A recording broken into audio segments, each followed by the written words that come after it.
Hello everyone. इस video में मैं आपको जो अभी हाल ही में HP टेट का एग्ज़ाम हुआ था 2020 में, उसका मैथ्स का पेपर सॉल्व करके बता रही हूँ। तो उसका फर्स्ट क्वेश्चन था ये वाला। तो इसको सॉल्व करने के लिए हमारे पास आएगा, हम यहाँ से स्टार्ट करेंगे। जब हमने इसको सॉल्व किया 1 + 1/4 तो हमारे पास आंसर आएगा 5/4। तो यहाँ पर हम लिखेंगे 2 + 1/3 + 1/5/4 और ये जो नीचे वाला 4 है ये ऊपर चला जाएगा, तो मैंने इसको 4/5 लिख लिया। फिर आगे जब हम इसको सॉल्व करेंगे तो इसको सॉल्व करने के बाद हम एलसीएम जब इसका लेंगे तो हमारे पास आएगा 15 + 4 = 19 और ये 5 ऊपर आ जाएगा, तो आंसर आएगा 2 + 5/19। फिर इसको सॉल्व करेंगे तो हमारे पास आएगा 19/38 + 5 = 43। तो आंसर था इसका 19/43। सो इसका ऑप्शन आएगा हमारे पास ऑप्शन सी, इसका आंसर था। सो क्वेश्चन नंबर 2 था, if radius of a circle is increase by 5% then percentage increase in its area is what. तो हमें बोला गया है कि कोई सर्कल है, उसका रेडियस जो है वो इंक्रीज हो जाता है 5%, तो उसके एरिया में कितना इंक्रीमेंट होगा। तो सबसे पहले हम देख लेते हैं एरिया क्या होता है सर्कल का। सर्कल का एरिया होता है πr²। सो जब हम πr² की बात करें तो इसमें 2 r's आ रहे हैं, दोनों r मल्टीप्लाई में है। और जब कभी भी कोई चीज़ मल्टीप्लाई में हो तो हम इसमें एक फॉर्मूला यूज करेंगे। सो a + b + a × b/100 का। तो परसेंटेज इंक्रीज का फॉर्मूला होता है ये। यहाँ पर ए और बी जो है वो हमारे पास इंक्रीमेंट, और कितनी बार इंक्रीमेंट हुई है 2 टाइम्स। जब भी 2 टाइम्स आपके पास इंक्रीमेंट्स दिए हो तो हम ये वाला फॉर्मूला लगाएंगे। तो फर्स्ट इंक्रीज हुआ है तो हमारे पास इंक्रीमेंट आएगा, प्लस दूसरा भी इंक्रीज हुआ है, प्लस 5 × 5/100 आएगा। सो इसको जब सॉल्व किया तो 10 + 25/100 आ जाएगा। सो इसको सॉल्व करने के बाद हमारे पास आएगा 10.25% इंक्रीमेंट होगा। बट अगर आपके पास दिया गया है, आपका पूछा गया है curve surface area of cylinder जिसमें रेडियस इंक्रीज कर रहा है 5% से और हाइट डिक्रीज कर रही है 5% से, तो टोटल परसेंटेज इंक्रीमेंट या डिक्रीमेंट कितनी होगी।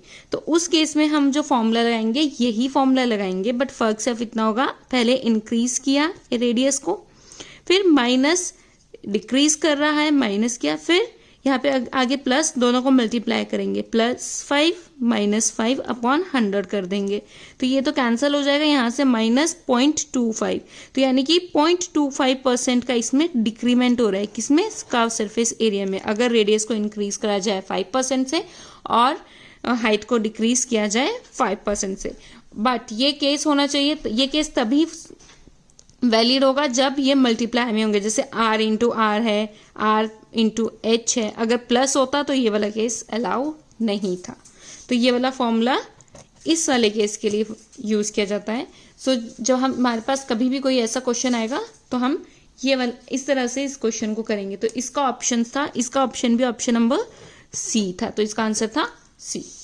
सो अगला क्वेश्चन है, if a sum of money doubles itself in 4 year, यानी कि एक सम है मनी का जो डबल हो जाता है 4 साल में एट सिंपल इंटरेस्ट पे, in how many years will it amount to 8 times itself. मतलब कितने टाइम में जो हमारे पास मनी थी वो उसकी 8 टाइम्स हो जाएगी। तो इसको सॉल्व करने के लिए हमारे पास जो मेथड है, हमें बोला sum of money double itself in 4 years. तो डबल इटसेल्फ इन 4 ईयर्स का मतलब है, अगर हम मनी ले ले P प्लस उसमें सिंपल इंटरेस्ट ऐड कर दे तो वो इक्वल टू कितना हो जाएगा, 2 टाइम्स ऑफ P आ जाएगा। कितने ईयर्स में, 4 ईयर्स में। सो अब इसमें फॉर्मूला लगा देते हैं, P + P × R × T। T की वैल्यू इधर है 4/100 विच इज इक्वल टू 2P। यहाँ इस P को हम इधर ले जाएंगे तो यहाँ पे P ही बचेगा, इससे इसको कैंसिल कर देते हैं। तो यहाँ से हमारे पास R की वैल्यू सॉल्व करने के बाद यहाँ से R की वैल्यू आ जाएगी हमारे पास 25%। अब हमें बताना है कि ये P जो है वो 8 टाइम्स कितने ईयर्स में होगा, यानी कि P प्लस सिंपल इंटरेस्ट जब ऐड करूंगी तो मेरे पास 8 टाइम्स पी आना चाहिए। तो बताना है किसकी, अब ईयर की बताना है कि कितने ईयर, क्योंकि हमारे पास रेट आ चुका है। So P plus simple interest, P into R की जगह 25%। इस टाइम हमारे पास टाइम की वैल्यू यानी कि टी की वैल्यू निकालनी है upon 100 is equal to 8p। जब ये p यहाँ को आ जाएगा तो ये 7p हो जाएगा। कैंसिल करने के बाद यहाँ पर हमारे पास वैल्यू आएगी P T upon 4 is equal to 7p। इस p से ये p कैंसिल हो जाएगा। सो यहाँ पर हमारे पास जो t की वैल्यू आ जाएगी वो आएगी 28 ईयर्स। सो इसका आंसर था 28 ईयर, यानी कि ऑप्शन नंबर डी इसका आंसर था। So next question is how many diagonals are there in a decagon. तो डेकागन क्या होती है, जिसकी 10 साइड्स होती हैं। तो सबसे पहले देख लेते हैं कोई भी पॉलीगन जब होती है उसमें नंबर ऑफ डायगोनल्स कितने होते हैं। तो नंबर ऑफ, अगर कोई भी पॉलिनोमियल है जिसमें n साइड्स है, कितनी नंबर ऑफ साइड्स है, n साइड्स है, तो इसका एक फॉर्मूला होता है, वो होता है nc2 माइनस n। अब डेकागन जब हम लेंगे तो उसमें n की वैल्यू हमारे पास 10 आएगी।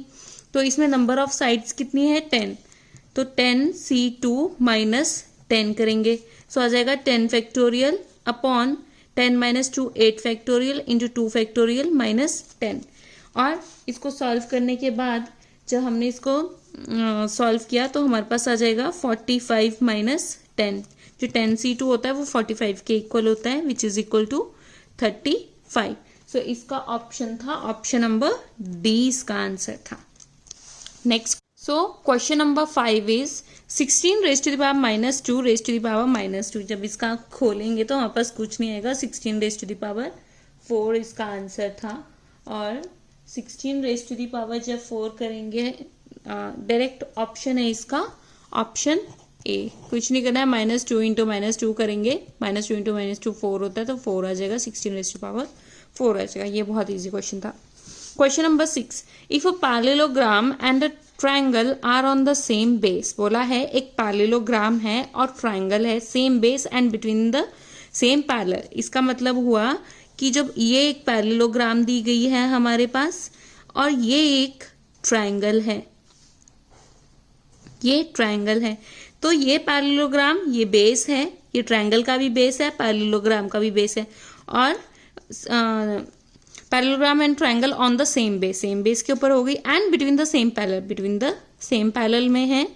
Then the ratio of area of triangle to the area of parallelogram. जब भी इस तरह का केस आता है तो ये एक थ्योरम होती है, हमने ये 9th क्लास में थ्योरम पढ़ी है। सो जब इस तरह का कोई केस आएगा तो ऐसे लिखेंगे, तो एरिया ऑफ ट्रायंगल जो हो जाता है half the area of parallelogram आ जाएगा, यानी कि area of triangle is equal to half area of parallelogram. अब हमें पूछा है ratio of area of triangle upon area of parallelogram. हमें इन दोनों का रेशियो पूछा है। सो हमें पता है area of triangle half the area of parallelogram है और नीचे तो एरिया ऑफ पैरेललोग्राम ही आएगा, तो ये आपस में कैंसिल हो जाएगा, तो हमारे पास आंसर आएगा इसका हाफ। सो इसका ऑप्शन था ऑप्शन नंबर बी, इसका आंसर था। So next question number 7th जो था वो था if sine A is equal to 4/5 then tangent A is equal to what. कुछ नहीं करना था इस क्वेश्चन में, एक राइट एंगल ट्रायंगल बनानी है हमें। यहाँ पर एंगल ए दिया है, तो ये 90 डिग्री का एंगल है, इसको ABC ले लेते हैं, तो ये हमारे पास आ जाएगा परपेंडिकुलर हाइपोटेन्यूज बेस। हमें पता है साइन थीटा, यानी कि ये वाला हमारे पास थीटा की जगह ए दिया है, इस जगह को ए लेते हैं, इधर को बी और इधर को सी ले लेते हैं, तो साइन ए आ जाएगा यहाँ पे। So sine A is equal to perpendicular upon H, क्योंकि हम लिखते हैं परपेंडिकुलर अपॉन एच ही हमारे पास साइन ए के इक्वल होता है, ये हमें पता है। तो sine A is equal to perpendicular upon H, तो यहाँ परपेंडिकुलर की वैल्यू आ जाएगी 4 और एच की वैल्यू आ जाएगी हमारे पास 5। सो यानी कि जब हम इस ट्रायंगल में ये 5 है और ये 4 है, तो ऑब्वियसली ये जो थर्ड रेशियो आएगी वो हमारे पास 3 आएगी। ये हमारे पास पाइथागोरस ट्रिपलेट होते हैं, 5, 4 एंड 3, ये पाइथागोरस ट्रिपलेट है। सो टेंजेंट ए की वैल्यू हमें पूछी गई है, तो टेंजेंट ए किसके इक्वल होता है, P upon B, perpendicular upon base के इक्वल टेंजेंट थीटा होता है, तो परपेंडिकुलर आ गया हमारे पास 4 एंड बेस की वैल्यू आ जाएगी 3, तो इसका आंसर था 4/3। सो ऑप्शन ए इसका आंसर था। क्वेश्चन नंबर 8 है क्यूब रूट ऑफ 4 मल्टीप्लाई में 2 रेस्ट पावर 1/3, तो 2 रेस्ट पावर 3 का 1/3 का मतलब भी क्यूब रूट ऑफ 2 ही है, तो इसको लिख सकते हैं 3 क्यूब रूट ऑफ 4 मल्टीप्लाई में क्यूब रूट ऑफ 2। जब दोनों सेम है और क्यूब रूट है तो दोनों को मल्टीप्लाई कर देते तो क्यूब रूट ऑफ 8 आ जाएगा, और क्यूब रूट ऑफ 8 हमारे पास 2 के इक्वल है। सो इसका ऑप्शन आना था ऑप्शन नंबर डी। इसको एक और स्टाइल से कर सकते हैं, तो इसको लिख सकते हैं 4 rest power 1/3 multiply by 2 rest power 1/3, और 4 को लिख सकते हैं 2 का स्क्वायर। 2 का स्क्वायर तो इसको लिख सकते हैं 2 की पावर 2/3 इंटू 2 की पावर 1/3, और जब बेस सेम होते हैं तो दोनों पावर्स इनकी ऐड हो जाती है। जब ये दोनों ऐड हो जाएंगे तो 3/3 आ जाएगा, कैंसिल करने के बाद आंसर हमारे पास 2 ही आएगा। तो इसके 2 वेज है, एक तो ये वाला मेथड है, ये वाला मेथड है, आपको जो सही लग रहा है आप वो कर सकते हैं। क्वेश्चन नंबर 9 है अ पोल 24 centimetre high cast shadow of 20 centimetre. एक कोई पोल दिया है 24 सेंटीमीटर उसकी हाइट है, जो शेडो बना रहा है 20 सेंटीमीटर की शेडो बना रहा है। द हाइट ऑफ ट्री, हमें हाइट ऑफ ट्री बतानी है। If it cast shadow of 15 centimetre, अगर वो शेडो बनाता है 15 सेंटीमीटर की अंडर द सिमिलर कंडीशन। जो हमारी कंडीशन है वो एकदम सिमिलर है, तो हमें इसकी क्या बतानी है, हाइट बतानी है, ट्री की हाइट बतानी है। सो हम यहाँ पर देखेंगे हमारे पास एक पोल दिया है, पोल की जो हमारे पास हाइट थी वो 24 सेंटीमीटर थी, और यहाँ पर जो शेडो थी वो 20 सेंटीमीटर की बन रही है। तो इस तरह से हम इसको बनाएंगे। ये में हमारे पास पोल है और ये मेरे पास यहाँ पर हाइट दी शेडो दी गई है इस चीज़ की। तो यहाँ से हम क्या करते हैं, सेंटीमीटर को इससे हम क्या करते हैं, यहाँ से थीटा की वैल्यू निकाल देते हैं, ये थीटा की वैल्यू निकाल देते हैं। सो हम देखेंगे तो टेंजेंट थीटा जो होता है वो हमारे पास होता है परपेंडिकुलर अपॉन बेस के इक्वल। तो यहाँ से हमारे पास टेंजेंट थीटा की वैल्यू आ जाएगी 24/20। यहाँ से टेंजेंट थीटा की वैल्यू आ गई।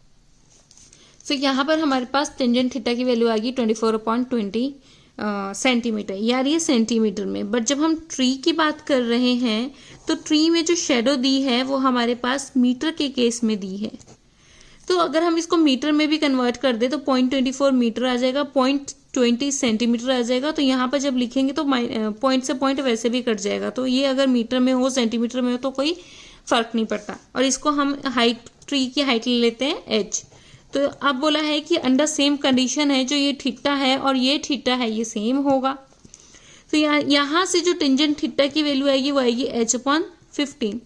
इधर से टेंजेंट थीटा की वैल्यू 24/20 आ रही थी, तो 24/20 इज इक्वल टू h/15 आ जाएगा। इसको हम जब हम कैंसिल करेंगे तो हमारे पास आ जाएगा 6 और यहाँ से आ जाएगा 5। 4 से जब कैंसिल किया तो ये यहाँ से आ जाएगा 1, यहाँ पर कैंसिल करने के बाद 3 आ जाएगा। तो h की वैल्यू आ जाएगी 6 × 3, that is h is equal to 18 metre.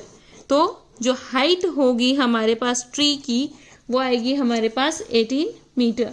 सो इसमें जो ऑप्शन है वो है ऑप्शन बी, इसका आंसर है। सो इसका आंसर था option B. Next question number 10 है tan inverse x/y minus tan inverse x minus Y upon x plus Y. तो इस फॉर्मूले को हम इस वाले फॉर्मूले की हेल्प से सॉल्व करेंगे। tan inverse x minus tan inverse y का जो फॉर्मूला होता है वो होता है tan inverse x minus Y upon 1 plus x into Y. इधर कैपिटल X की जगह हमारे पास x/y दिया गया है और कैपिटल Y की जगह ये सारी टर्म दी गई है। तो कुछ नहीं करना है, इसमें इस वैल्यू को पुट करना है। तो हमारे पास आ जाएगा tan इनवर्स, यहाँ पर आएगा tan इनवर्स कैपिटल X की जगह पुट करेंगे x/y minus x minus Y upon में x plus Y upon 1 plus इन दोनों को मल्टीप्लाई कर देना है। ये इसका फॉर्मूला होता है। तो यहाँ से आ जाएगा tan इनवर्स। इनको सॉल्व करने के बाद हमारे पास जो वैल्यू आएगी, इसका हम एलसीएम लेंगे, इसका भी एलसीएम लेंगे, तो नीचे वाले से ये वाला कैंसिल हो जाएगा क्योंकि दोनों सेम है, x into X plus Y, sorry y into X plus Y, y into X plus Y. तो हमारे पास जो वैल्यू आएगी वो आएगी x इंटू में X plus Y minus Y into X minus Y upon Y into X plus Y plus X into X minus Y. ये इसको सॉल्व करने के बाद आ जाएगा। तो यहाँ से आ जाएगा टेंजेंट इनवर्स। जब हम इसको खोलेंगे तो आ जाएगा हमारे पास X square plus Y square minus, जब इसको अंडा मल्टीप्लाई करेंगे तो प्लस एक्स वाई आएगा, इधर मल्टीप्लाई करेंगे एक्स और वाई को तो माइनस एक्स वाई आ जाएगा। सो अपॉन में नीचे भी इसी तरह से x square plus Y square plus X Y minus X Y. So इसको जब हमने सॉल्व किया तो यहाँ पर आ जाएगा टेंजेंट इनवर्स, ये दोनों आपस में कैंसिल हो जाएंगे, ये कैंसिल हो जाएगा इंटू 1। और हमें पता है कि टेंजेंट पाई बाय 4 पे जो वैल्यू होती है टेंजेंट की वो 1 होती है, तो 1 की जगह हमने टेंजेंट पाई बाय 4 लिख लिया। tan इनवर्स से tan कैंसिल हो जाएगा तो हमारे पास आंसर आ जाएगा इसका पाई बाय 4। सो इसका ऑप्शन था ऑप्शन नंबर सी, इसका आंसर था। क्वेश्चन नंबर 11 है the number of all possible matrices of order 3x3 with each entry 0 और 1। हमें बतानी है 3x3 ऑर्डर की कितनी नंबर ऑफ पॉसिबल मैट्रिसेस है जिसमें हम जब एंट्रीज डालें 0 और 1। तो सबसे पहले हम इसको देख लेते हैं। तो टोटल नंबर ऑफ एलिमेंट कितने होंगे इन 3x3 मैट्रिक्स में। जो एक 3x3 की मैट्रिक्स होती है उसमें टोटल नंबर ऑफ एलिमेंट्स कितने होते हैं 3 इंटू 3, यानी कि उसमें 9 एलिमेंट्स होंगे। और ये जो 9 एलिमेंट्स है इनमें या तो हम 0 पुट कर सकते हैं या 1 पुट कर सकते हैं, हमारे पास यही ऑप्शंस है। तो इस तरह से जब हम मैट्रिसेस बनाते हैं, ये 3x3 का है तो एक एलिमेंट इधर इधर इधर, मतलब जितने नंबर ऑफ एलिमेंट रोज में होते हैं उतने ही कॉलम में होते हैं, ये स्क्वायर मैट्रिसेस है। सो इस वाले के लिए मेरे पास 2 केस पॉसिबल है, या तो 0 या 1। इसके लिए भी 0 1, इसके लिए भी 0 1। सो total number of therefore total number of possible matrices कितनी हो जाएंगी।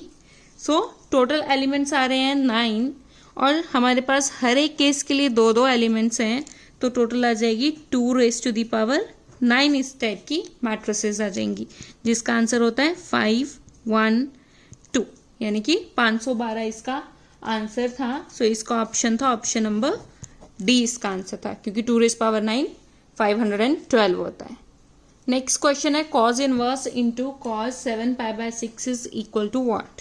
सो इसको हम कैसे कर सकते हैं, इसको हम लिखेंगे cos इनवर्स इंटू cos, इस चीज को हम लिख सकते हैं या तो हम लिख सकते हैं पाई प्लस π/6, या तो हम इसको इस तरह से लिख सकते हैं, या फिर इसको हम एक और मेथड से लिख सकते हैं cos 2π माइनस,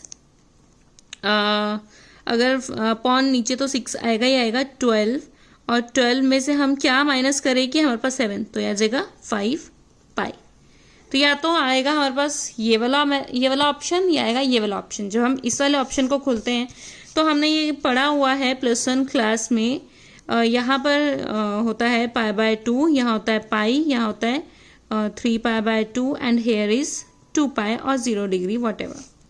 सो यहाँ पे हम लिखते थे ऑल स्कूल टू कॉलेज, और यहाँ चेंज होता था, यहाँ भी चेंज होता था, यहाँ पर और यहाँ पे चेंज नहीं होता है। सो अगर हम यहाँ पर देखें थीटा पाई प्लस थीटा, जब हम इस वाले कॉलम में जाएंगे तो कॉस की वैल्यू आएगी नेगेटिव में, क्योंकि यहाँ पे सिर्फ टेंजेंट पॉजिटिव होगा और कोई चेंज भी नहीं होगा।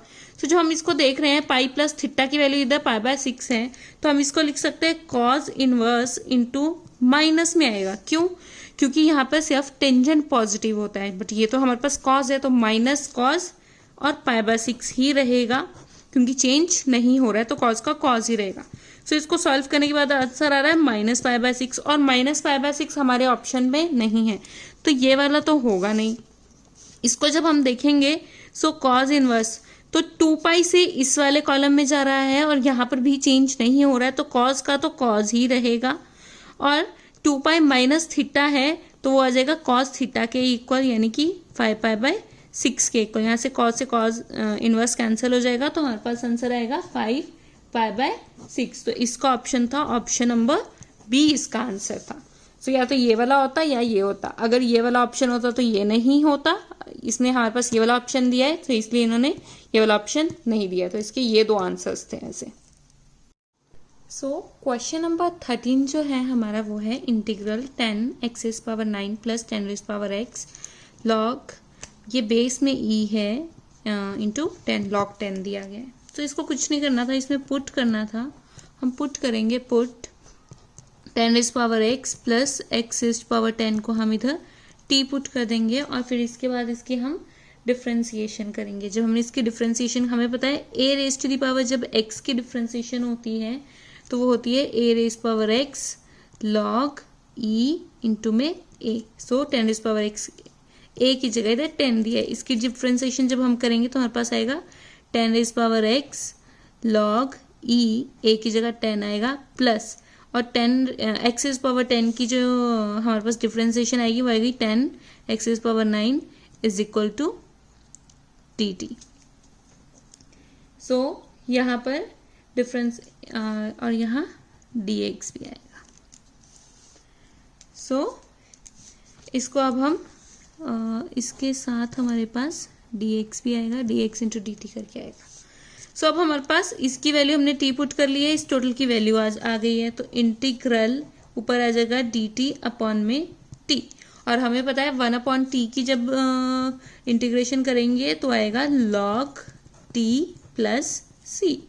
सो यहाँ पर आ जाएगा log t की जगह वैल्यू जो हमने t की वैल्यू पुट की थी 10⁻x + x⁻10 और प्लस c। सो इसका आंसर जो था हमारे पास, वो आंसर था हमारे पास 10। यहाँ पर जो ऑप्शन देख लेते हैं, ऑप्शन डी इसका आंसर है। सो इसका आंसर था ऑप्शन डी। नेक्स्ट क्वेश्चन है, हमें क्वाड्रेटिक इक्वेशन दी है 2x² + kx + 3 which have 2 equal roots. जो इसके जो रूट्स हैं वो इक्वल है, then what is the value of k। हमें k की वैल्यू निकालनी। जब भी क्वाड्रेटिक इक्वेशन दी होती है और उसके इक्वल रूट्स दिए होते हैं तो इसका मतलब होता है जो उसका डिस्क्रिमिनेंट होता है वो 0 के इक्वल होता है, और डिस्क्रिमिनेंट d जो होता है वो होता है b² - 4ac which is equal to, ये हमारा 0 के इक्वल आएगा।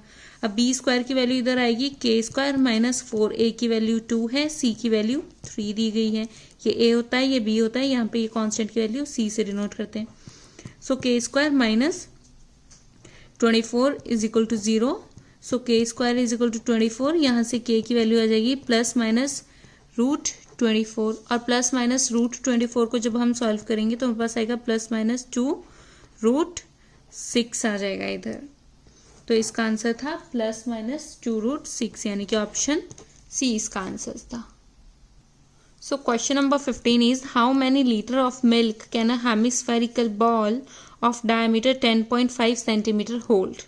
हमारे पास एक बॉल दिया है जो हेमिस्फेरिकल है, जिसका डायमीटर 10.5 है। हमें बताना उसमें कितना लीटर मिल्क आ सकता है। तो हमें डायामीटर दिया गया है बॉल का 10.5 सेंटीमीटर डायमीटर है, तो इसकी जो रेडियस आएगी वो आ जाएगी 10.5/2 सेंटीमीटर। अब हमें पता है जो वॉल्यूम ऑफ बॉल आएगा वो हेमिस्फेरिकल है, सो वॉल्यूम आ जाएगा उसका 2/3 πr³ इसका वॉल्यूम आएगा, 2/3 πr³ इसका वॉल्यूम आ जाएगा। सो जब हमने इसको ऊपर सॉल्व किया रेडियस को, तो आ जाएगा 5.25 सेंटीमीटर इसकी हमारे पास रेडियस आ जाएगी। फिर अब इन सारी वैल्यूज को हम इसमें डाल देते हैं, तो आंसर आ जाएगा 2/3 मल्टीप्लाई बाय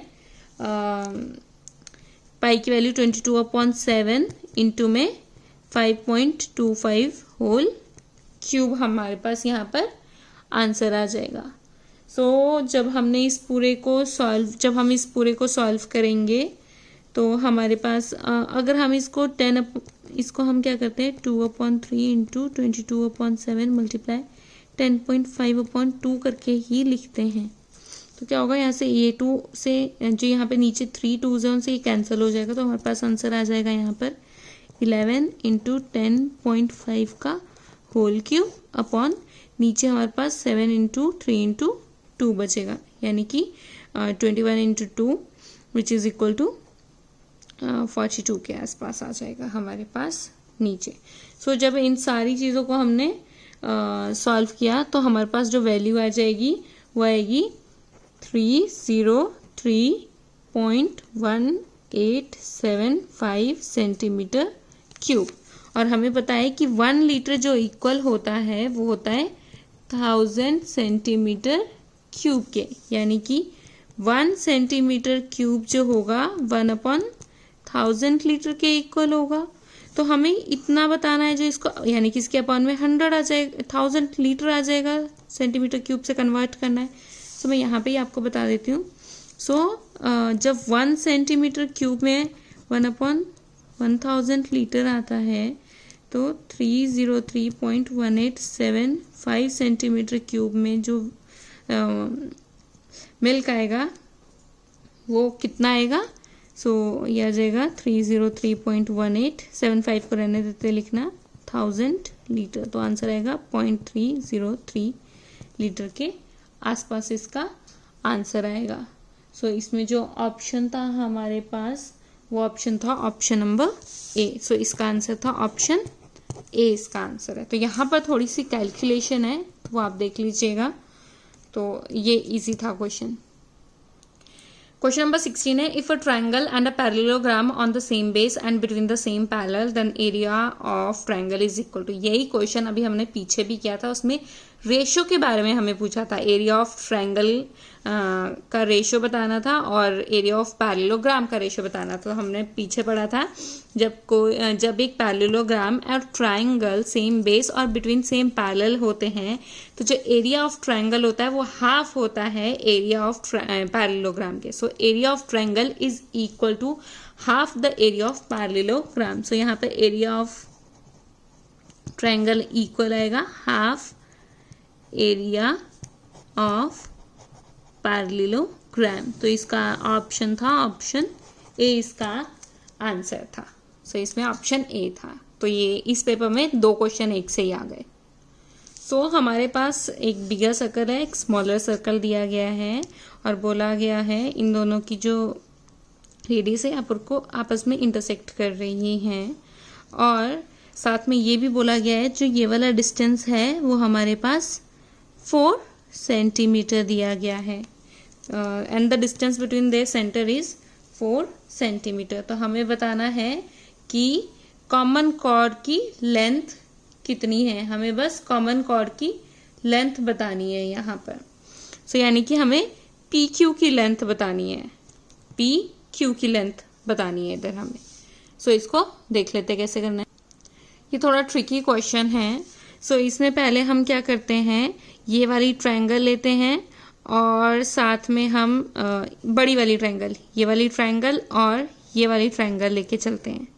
जब हम ये वाली ट्रायंगल और ये वाली ट्रायंगल लेके चलेंगे सो इसमें हमारे पास O P is equal to Q R आ जाएगा, P S is equal to Q S आ जाएगा and O S is equal to O S के इक्वल आ जाएगा। तो साइड रूल से ये दोनों ट्रायंगल आपस में कॉन्ग्रुएंट हो जाएंगी। जो कॉन्ग्रुएंट ट्रायंगल होते हैं उसके एंगल्स जो होते हैं वो सेम होते हैं, तो ये एंगल और ये एंगल सेम आ जाएगा।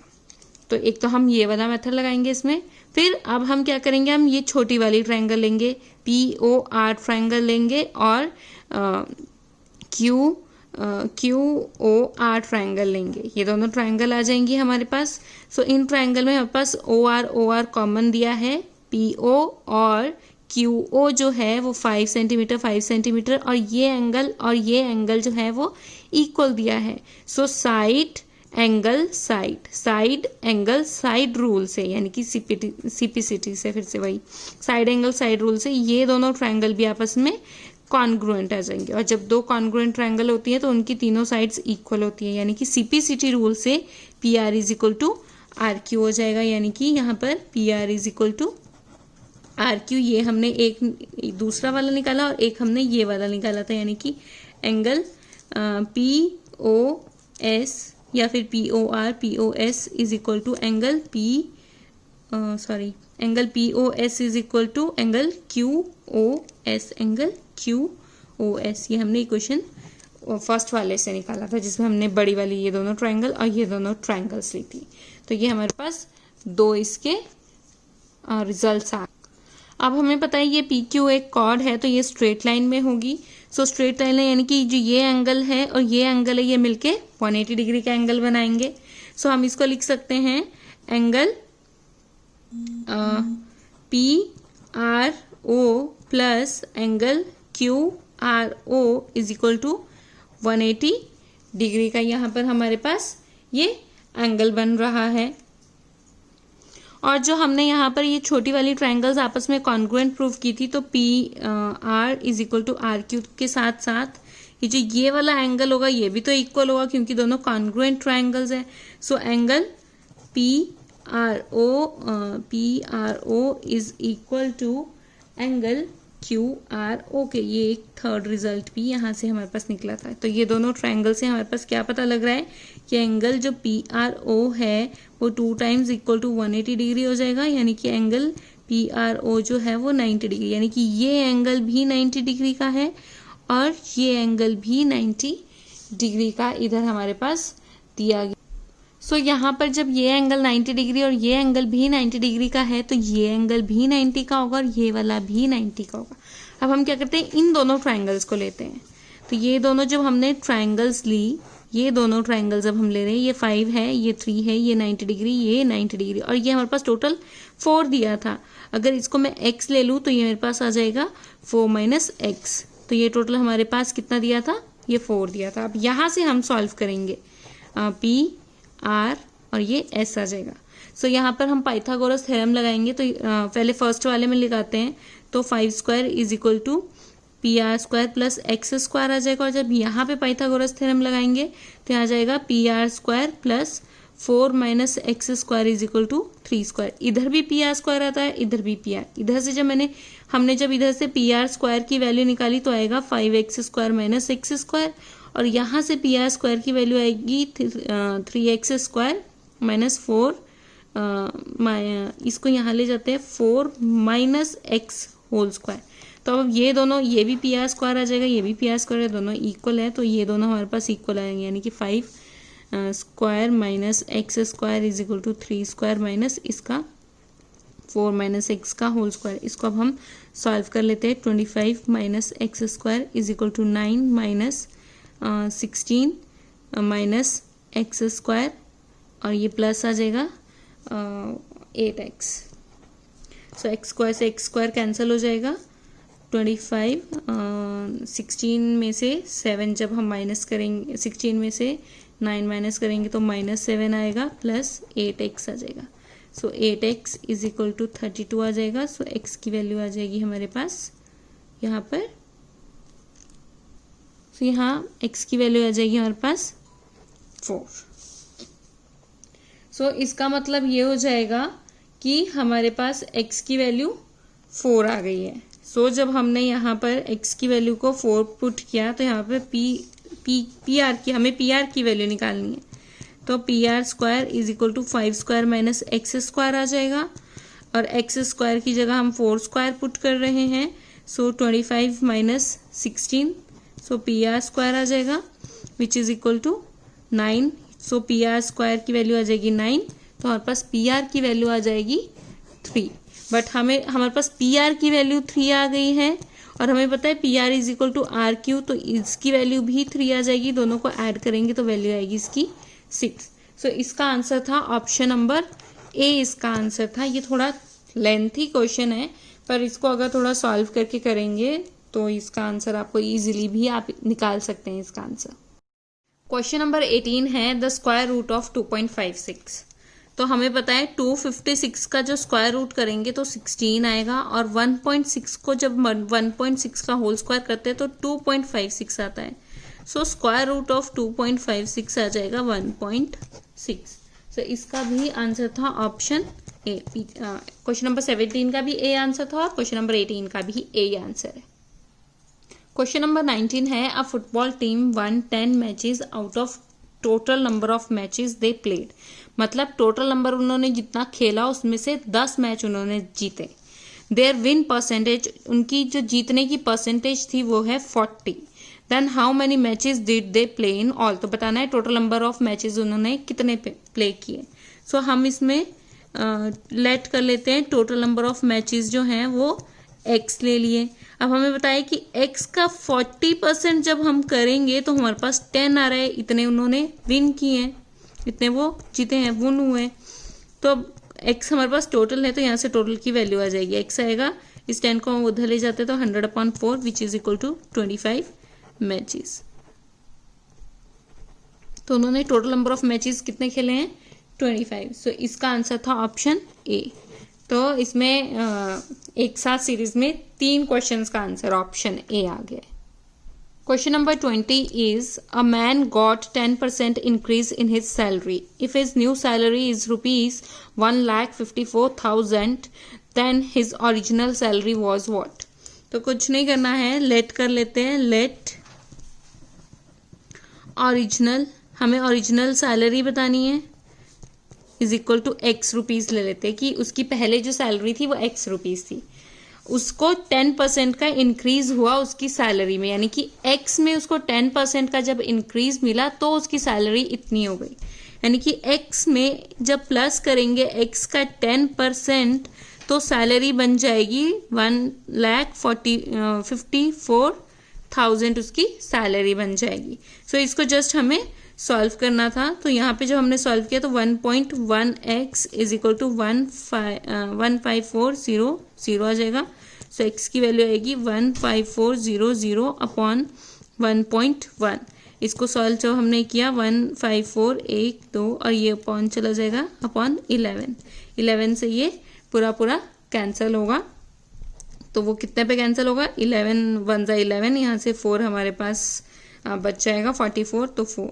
सो 1 2 3 4, तो उसकी ओरिजिनल सैलरी जो आएगी वो आएगी हमारे पास 1,40,000 रुपीज़। तो इसका आंसर था ऑप्शन ए, यानी कि हमारे पास जो 4 क्वेश्चन, पिछले जो 4 क्वेश्चन है सभी का ही आंसर ए है, तो इसका भी आंसर ए ही आ रहा है। Question number 21 is the general solution of differential. ये डिफरेंशियल इक्वेशन है, इसका हमें जनरल सॉल्यूशन निकालना है। तो ये बहुत इजी क्वेश्चन था, dx ओवर dy करना है, e raise to power x into e raise power y, x plus y को हम इस तरह से भी लिख सकते हैं। फिर जो x है वो dx के e रेज पावर x है वो dx के अपॉन में लिख देंगे और dy को उधर ले जाएंगे, तो e raise power y into dy करके आ जाएगा। तो आ जाएगा e raise power -x into d x is equal to e raise power y into d y. अब हम इस दोनों की तरफ को इंटीग्रेशन कर देते हैं, integration e raise power -x dx is equal to integration e raise power dy plus c करके कर लेते हैं। तो यहाँ से आएगा e raise power -x is equal to e raise power y plus c। इस प्लस c को अगर इस प्लस c को यहाँ की जगह यहाँ करते हैं क्योंकि ऑप्शन में c इस तरफ को दिया गया है। सो यहाँ पर ये प्लस सी आ जाएगा, इस ई रेज पावर माइनस ई रेज पावर -x को इक्वल से इधर को ले जाते हैं तो हमारे पास आंसर आएगा E raise power -x plus E raise power y is equal to C. So ये हमारे पास इसका जनरल सॉल्यूशन आएगा और ये ऑप्शन आ रहा है हमारे पास सी ऑप्शन। फाइनली थोड़ा चेंज आया ऑप्शन में, सो इसका ऑप्शन है option number C. Question number 22 is a letter is chosen at random from word assassination, then the probability of letter vowel will be। तो कुछ नहीं है, ये बोला है assassination में से एक हमारे पास हमें assassination में से हमें एक रैंडम लेटर को चूज करना है। हमें बताना है कि वो लेटर जो है वो एक वॉवल होना चाहिए। तो सबसे पहले assassination में देख लेते हैं कितने नंबर ऑफ लेटर्स हैं। सो 1 2 3 4 5 6 7 8 9 10 11 12 13। So total number of letters आ जाएंगे 13। वॉवल कितने हैं इसमें, 1 2 3 4 5 एंड 6। सो इसकी प्रोबेबिलिटी आएगी 6/13। सो इसका ऑप्शन था ऑप्शन ए, फिर से आ गया ऑप्शन ए। नेक्स्ट क्वेश्चन हमें दिया है 1 cube plus 2 cube plus 3 cube plus so on so for n cube. हम इसका सम बताना है। तो ये है sum of sum of cube of n natural number, और जब sum of cube of n natural number निकालते हैं तो वो होता है n into n plus 1 upon 2 का होल स्क्वायर। तो इसका आंसर आना था ये। अगर हमारे पास यहाँ पे होता 1 square plus 2 square plus so on so for n square, तो इसका आंसर आता n इंटू में n plus 1 into n plus 2 upon 6। और अगर यहाँ पर होता 1 plus 2 plus 3 plus so on so for n, सो इसका आंसर आना था n into n plus 1 upon 2। Sum of n natural number इतना होता है, sum of square of n natural number ये होता है, and sum of cube of n natural number ये होता है। ये तीन कई बार पूछे जाते हैं, सो इसको अगर याद कर लीजिए तो ये ज़्यादा बेटर होगा।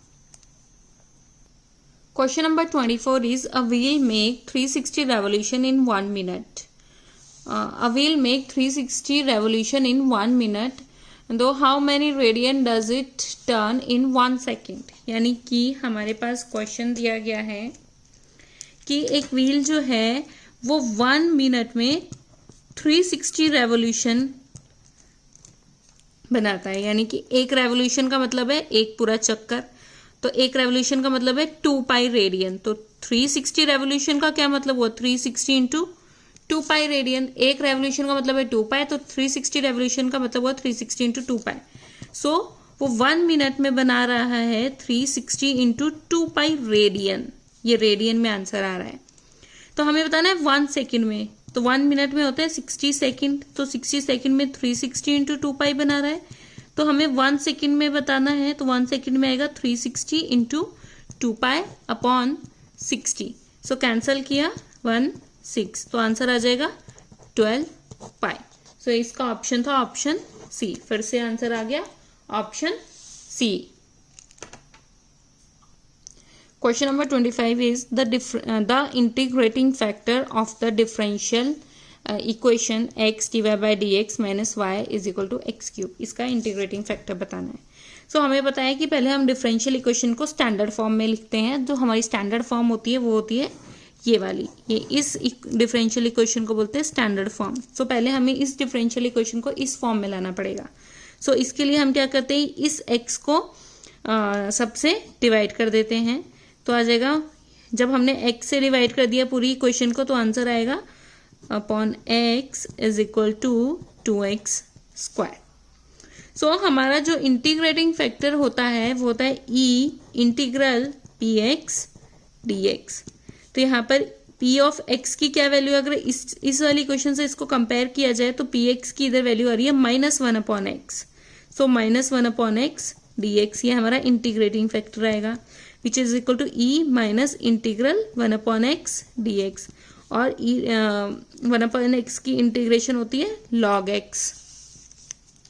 सो यहाँ से log x, अब जब भी log के साथ कोई भी कांस्टेंट होता है तो वो x की पावर में चला जाता है, तो e log x इनवर्स आ जाएगा। सो इस log से ये e कैंसिल होके हमारे पास x इनवर्स यानी कि 1 अपॉन एक्स। सो इसका जो इंटीग्रेटिंग फैक्टर था वो आएगा 1 अपॉन एक्स। फिर से ऑप्शन सी। अभी पिछले 4 क्वेश्चन में ए आ रहा था, इन अभी तक 3 क्वेश्चन में आंसर जो है वो सी आ चुका है। अब नेक्स्ट देखते हैं नेक्स्ट का आंसर क्या होता है। Question number 26 is a die is toss thrice. एक डाई को 3 बार फेंका गया, then the probability of getting odd number at least once will be what. तो हमें बोला गया है कि एक डाई था, उसको 3 टाइम टॉस किया गया, तो हमें बताना है कि probability of getting odd number at least once की हमें प्रोबेबिलिटी बतानी है। सो हमें पता है probability of getting an even number की प्रोबेबिलिटी 1/2 होगी और ऑड नंबर की प्रोबेबिलिटी भी 1/2 होगी। कैसे हुआ, हमारे पास एक डाई होता है, उसमें 1 2 3 4 5 और 6 जो है साइड्स होती हैं। एक पे 1 लिखा होता है, एक पे 2 3 4 एंड 5 6। तो इसमें और जो है 1 3 एंड 5 है, तो और की प्रोबेबिलिटी आएगी 3/6 और इवन की प्रोबेबिलिटी भी आएगी 3/6। तो टोटल दोनों की प्रोबेबिलिटी आ जाएगी हाफ इंटू हाफ।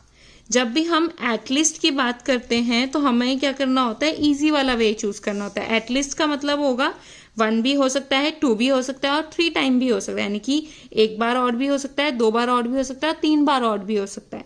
तो ये निकालने से अच्छा है हम ये निकाल दें कि इवन जो है हम क्या निकाल लें, हम निकाल लें कि एक भी भाग जो है वो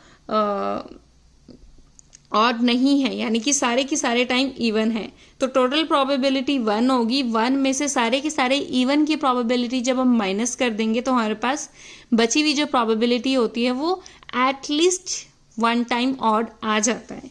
तो इसका या तो हम देखो इसका 2 वेज हैं। या तो हम क्या करेंगे, लिखेंगे probability of getting odd at least once, का मतलब है या तो हम लिखें probability of getting odd number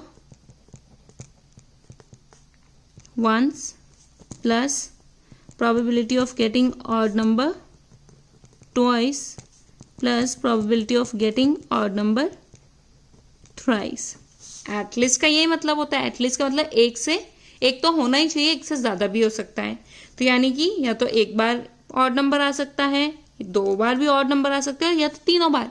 तो ये निकालने से अच्छा है कि अगर हम ऐसे निकालते 1 minus probability of getting even all, probability of getting even all 3 times, even number probability of, अगर हम 1 में से probability of getting even number all time तो हमारे पास वही आ जाएगा probability of getting odd at least once। So probability of getting even number all time का क्या मतलब है, यहाँ पर भी इवन आना चाहिए, यहाँ पर भी इवन आना चाहिए, यहाँ पर भी इवन, यहाँ पर इवन आने की प्रोबेबिलिटी भी 1/2 है, यहाँ पर इवन आने की प्रोबेबिलिटी भी 1/2 और यहाँ पर इवन आने की प्रोबेबिलिटी भी 1/2 है। और probability of getting even number all time का मतलब है इन तीनों को मल्टीप्लाई कर देते हैं। सो आंसर आ जाएगा 1/8। So probability of getting odd at least once का मतलब है टोटल में से probability of getting even number all time यानी कि 1/8 माइनस कर दिया जाए। सो आंसर आएगा 7/8। सो इसका ऑप्शन था इसका जो ऑप्शन है वो आएगा 7/8 वाला। तो इसका ऑप्शन आ रहा है बी ऑप्शन। सो इसका ऑप्शन था बी ऑप्शन, इसका आंसर था। तो या तो आप ये वाला निकालो या ये निकालो। मुझे ये वाला इजी लगा कि probability of getting even number all 3 time जो है वो इजी है। पहले में भी इवन आएगा, दूसरे में भी इवन, तीसरे, तीनों को मल्टीप्लाई किया, प्रोबेबिलिटी आ गई 1/8। टोटल प्रोबेबिलिटी हमेशा 1 होती है, तो 1 में से 1/8 कैंसिल कर दिया तो माइनस कर दिया तो हमारे पास ऑड नंबर्स वाली probability at least 1 time odd number वाली प्रोबेबिलिटी बच जाएगी। तो ये आंसर है इसका। क्वेश्चन नंबर 27 जो है हमारे पास वो है what is the equation of ellipse with vertices +-5, 0 and foci this one.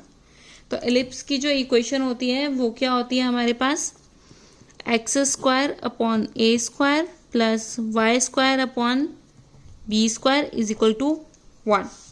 जो इधर a है ये हमारे पास वर्टिसेस दिया होता है। जो जब भी हम एलिप्स की बात होती है तो वर्टिसेस +-a, 0 होता है, फोकाई +-c, 0 होता है, वे c² is equal to a² - b² होता है। एंड कोऑर्डिनेट ऑफ फोकाई, ये जो b है वो कोऑर्डिनेट आएगा +-b, 0। यहाँ से हम कोऑर्डिनेट की वैल्यू निकालेंगे। तो यहाँ पर a की वैल्यू जो है वो हमारे पास 5 दी गई है, c की वैल्यू हमारे पास 4 दी गई है, हमें b की वैल्यू निकालनी है।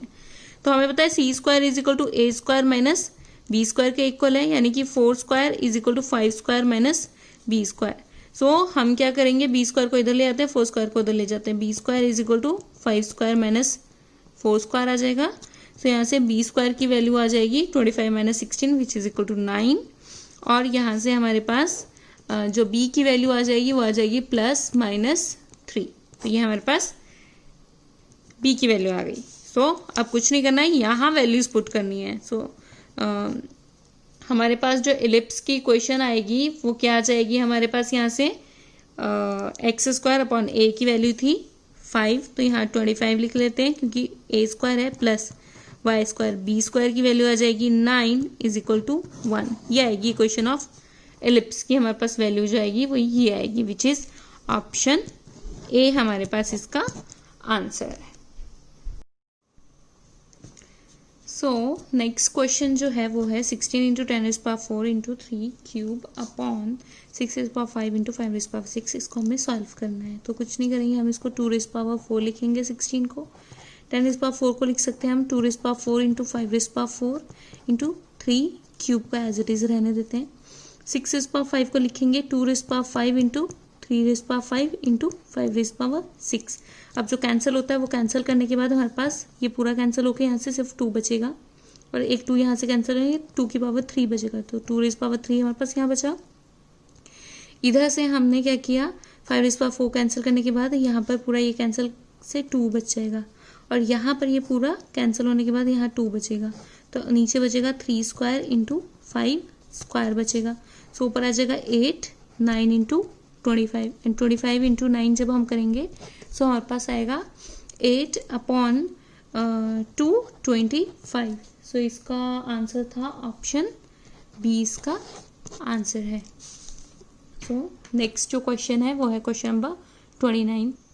नेक्स्ट क्वेश्चन है simplest form of 1/3 ratio 1/6 ratio 1/4। हमें इसकी सिंपलेस्ट फॉर्म बतानी है। सो कुछ नहीं करना होता है इसमें, हमें पहले नीचे वालों का एलसीएम लेना है 364 का, इसका हमें एलसीएम लेना है और 364 का एलसीएम आता है 12। अब क्या करना है, इन सबको 12 से डिवाइड कर देना है। तो 12/3, 12/6, 12/6 एंड 12/4 कैंसिल करने के बाद आएगा हमारे पास 4:2:3। सो इसका ऑप्शन था 4:2:3 ए ऑप्शन, इसका ए आंसर था इसका आंसर। Next question is x + 1/x = 3 then x³ + 1/x³ की वैल्यू हमें बतानी है। तो कुछ नहीं करेंगे, हम इसमें 1/x का होल क्यूब = 3 का होल क्यूब कर देंगे, मतलब इसका क्यूब कर देंगे दोनों साइड। तो इसका फॉर्मूला होता है a³ + b³ + 3 times a into b into x plus a plus b, यानी कि x + 1/x = 27। 3 cube is 27। x से x कैंसिल हो जाएगा। इसकी वैल्यू हमें 3 दी हुई है तो इसकी जगह 3 पुट कर देंगे। सो x³ + 1/x³ प्लस 3 इंटू 3 = 9 = 27। सो x³ + 1/x³ = 27 माइनस 9 आ जाएगा यहाँ पर, और x³ + 1/x³ की जो वैल्यू आएगी 27 माइनस 9 = 18 आ जाएगा। सो इसका ऑप्शन था ऑप्शन सी। सो इसी के साथ हमारे सारे क्वेश्चंस कंप्लीट हो चुके हैं। तो अगर आपको कोई प्रॉब्लम आ रही हो तो आप मुझे कमेंट करके मुझे बता सकते हैं, तो ताकि मैं आपकी वो प्रॉब्लम सॉल्व कर सकूँ। अगर आपको मेरी वीडियो अच्छी लगी हो तो प्लीज़ इसे लाइक और शेयर ज़रूर करना और कमेंट भी ज़रूर कीजिएगा। एंड मेरे चैनल को सब्सक्राइब करना मत भूलिएगा। अगर आप चाहते हो कि आने वाले जो एग्ज़ाम हैं उनके जो आंसर्स हैं तो वो आपको सॉल्व चाहिए, तो उसके लिए आपको मेरे चैनल को सब्सक्राइब करना पड़ेगा, ताकि आपको जो नोटिफिकेशन है वो मेरी वीडियो डालने के एकदम बाद मिल जाए। Thank you.